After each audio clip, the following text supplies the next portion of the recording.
لیکن میں نے پہلی دفعہ جو میری جنرل باجوہ سے میرے 3.5 سال گزرے ہیں، پہلی دفعہ میں نے ریلائز کیا کہ یہ کتنی بڑی میری کمزوری ہے، کیونکہ میں اس کو ٹرسٹ کر لیتا تھا. جو جنرل باجوہ کہتا تھا میں کہا ہاں ہم دونوں ملک کے لیے ہیں، اسٹیبلشمنٹ ہے، فوج ہے، ہمارے انٹرسٹ ایک ہی ہے کہ ملک کو بچانا ہے. مجھے یہ پتہ ہی نہیں تھا کہ کس طرح میرے سے دھوکے دیے گئے، جھوٹ بولے گئے. یعنی ہم آخری دنوں میں بھی جب ہمیں پتا تھا کہ یہ سازش چل رہی ہے، مجھے آئی بی کی رپورٹ آ رہی تھی کہ گیم چل رہی ہے. اب آئی بی والا سٹیٹمنٹ دے گا میں نے کوئی رپورٹ نہیں دی تھی، اس سے بھی نکلوا لیں گے تھوڑے دنوں میں. وہ کیا بےچارے نکالیں گے، وہ بےچارا وہ بھی مجھے ڈر ڈر کے کہتا تھا، چیزیں بتانی شروع کر کے. مجھے وہ رائٹنگ میں نہیں دیتا تھا، مجھے خود آ کے بتاتا تھا کہ پتہ نہ چل جائے. تو وہ جب ہمیں پتہ چل گیا کہ پوری گیم ہوئی ہے، نواز شریف سے ان کی بات چیت چل رہی ہے، انہوں نے پلان بنا لیا ہے، خاص طور پہ جب فیض کو جب ہٹایا تو اس کے بعد ان کی گیم تو چل پڑی تھی. تو مجھے تو پتا تھا. میں جب جنرل باجوہ سے پوچھوں ہو ہی نہیں سکتا، ہم تو کنٹینیوٹی چاہتے ہیں، ہمیں تو یہ.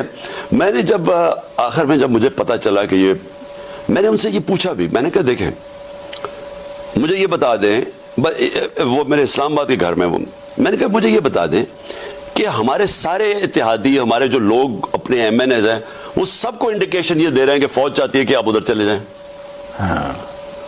تو میں نے، اور وہ ہمیں کہہ رہے ہیں کہ، اور آپ ہمیں کہہ رہے ہیں کہ نہیں ہم نیوٹرل ہیں، وہ ہمیں کہہ رہے ہیں کہ ادھر چلے جائیں.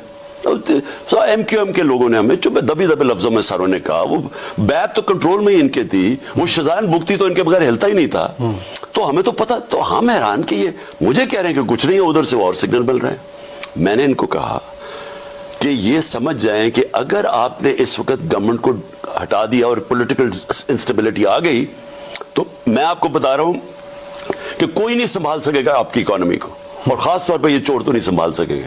شوکت ترین کو میں نے بھیجا، انہوں نے اس کو بتایا کہ یہ جناب حالات ہیں، آپ نے اس وقت اگر یہ کر دیا. 2 گھنٹے وہ بیٹھا رہا ان کے ساتھ، ایک سمجھایا اس نے سٹیپ بائی سٹیپ کہ اس سٹیج کے اوپر اگر آپ نے پولیٹیکل انسٹیبلٹی لیا، اکانومی آپ نہیں سنبھالی جائے. تو آپ کو کیا لگتا ہے؟ پہلے میں سن لوں.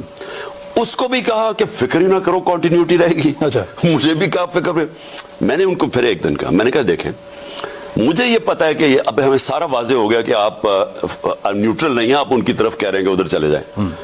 تو میں نے ان کو کہا مجھے کلیئر کر دیں. میں نے کہا میرے سے یہ اب نہ کریں کہ یہ ہم آپ کے ساتھ بھی ہیں، اور میں نے کہا کلیئر کر دیں آپ ادھر ہیں یا ادھر ہیں. اگر آپ نہیں ہیں تو پھر میں اور میری اسٹریٹجی ہے، اگر ہیں تو اور اسٹریٹجی. تو انہوں نے کہا وہ کون سی اسٹریٹجی؟ میں نے کہا میں اپنے لوگوں کے پاس جاؤں گا. میں نے ان کو کہا کہ میں ایک جمہوریت میں ماننے والا چاہتے تھے کہ وہ آپ کے ساتھ آئیں، یعنی ان کا تو کام ہی کوئی نہیں ہے، پولیٹکس میں ہونے نہیں چاہیے. میں یہ کہہ رہا ہوں ساتھ نہیں آئے کہ یہ آپ جو ان کو ساروں کو کہہ رہے ہیں کہ ادھر چلے جائیں. اچا ٹھیک ہے، ہمارا یہ جو رجیم چینج، آپ یہ کہتے کھل کے آ جائیں. میں کب مجھے بتا دیں کہ اگر آپ نے فیصلہ کر ہی لیا ہے تو پھر میں نے ساری زندگی کیا، میں تو عوام کے کندھوں پہ ہوں. مجھے تو کسی ملٹری نرسری میں نہیں کسی نے پالا تھا نا. بھٹو کو ہمیں پتا ہے کدھر تھا، وہ ڈیڈی کہتا تھا ایوب خان کو. مجھے اس کا پتا ہے کہ یہ نواز شریف کو تو جنرل جیلانی نے پالا تھا. میں تو 22 سال اپنی محنت کر کے آؤں، نیچے سے پبلک کو لے کے آؤں. تو میں کہا میں واپس پبلک میں چلا جاؤں گا. میں نے ان کو یہ کہا فکر ہی نہ کرو، ہم تو کنٹینیوٹی چاہتے ہیں، ہم تو آپ کے ساتھ ہیں. تو جنرل باجوہ نے میڈیا کو بھی کہا کہ میں سب کو گولیاں دیتا تھا. اور بعد میں پتا چلا کہ میں اکیلا نہیں تھا جس کو لال بتی کے پیچھے لگائے ہوئے تھے، اور بھی بڑے لگائے ہوئے تھے، اور خاص طور پہ ان کے اپنے کولیگز کو بھی.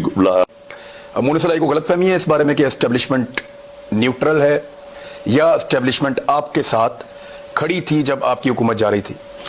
دیکھیں مونس کا یا کوئی مجبوری ہے؟ نہیں، مونس الائی کا بالکل علیحدہ ایکسپیرینس ہوا ہوگا.